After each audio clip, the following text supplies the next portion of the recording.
थुंग थुंग कंधे पर बोरा लटकाए दिन भर गलियों में भटकता रहता। इधर उधर पड़ी प्लास्टिक की बोतलें और पुरानी चीजें उठाता रहता। फिर शाम को उन्हें बेचकर 2 वक्त की रोटी कमाता। थुंग थुंग अपनी बीवी और बच्चे के साथ एक टूटी हुई झोपड़ी में रहता था। गरीबी इतनी थी कि कभी कभी नमक रोटी भी नसीब नहीं होती थी। भूख मिटाने के लिए पेड़ों के पत्तों का सहारा लेना पड़ता। फिर भी थुंग थुंग ने कभी चोरी का सहारा नहीं लिया। एक दिन थुंग थुंग थका हारा श्मशान के पास बैठा था। शाम ढल चुकी थी और हवा में जले हुए लकड़ों की बू थी।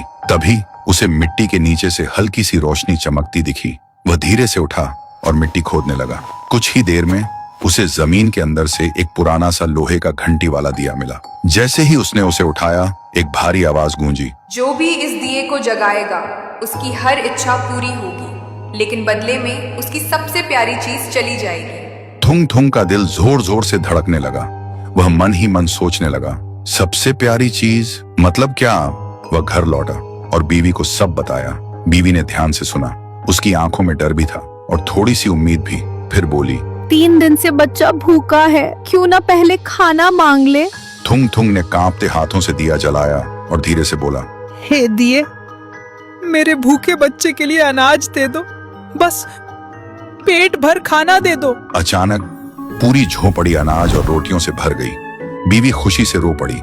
लेकिन उसी रात थुंग थुंग ने देखा उसका बच्चा चुपचाप कोने में बैठा है और उसे पहचान नहीं रहा। सुबह तक बेटा उसका नाम भूल चुका था।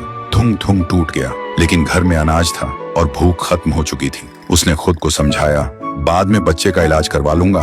फिर उसने सोचा, एक और बार इस्तेमाल कर लेता हूँ। इस बार उसने मांगा, हे दिए, पक्का मकान और दुकान दे दो। पलक झपकते ही टूटी झोपड़ी की जगह एक सुंदर पक्का घर बन गया और बगल में भरी हुई दुकान खड़ी थी।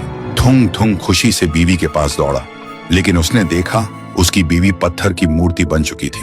थुंग थुंग चीखता रहा, रोता रहा और कोने में रखा वह दिया हंसता रहा, क्योंकि शर्त वही थी, हर बार सबसे प्यारी चीज खोना। अब थुंग थुंग के पास बड़ा घर था, पर वह पूरी तरह अकेला पड़ गया था। वह रोते हुए पत्थर बनी बीवी को गले लगाकर बोला, मुझे ये अमीरी जिंदगी नहीं चाहिए।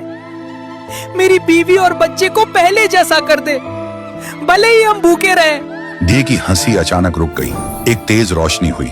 जब रोशनी हटी, न पक्का घर था न अनाज का ढेर। फिर वही पुरानी टूटी हुई झोपड़ी थी, लेकिन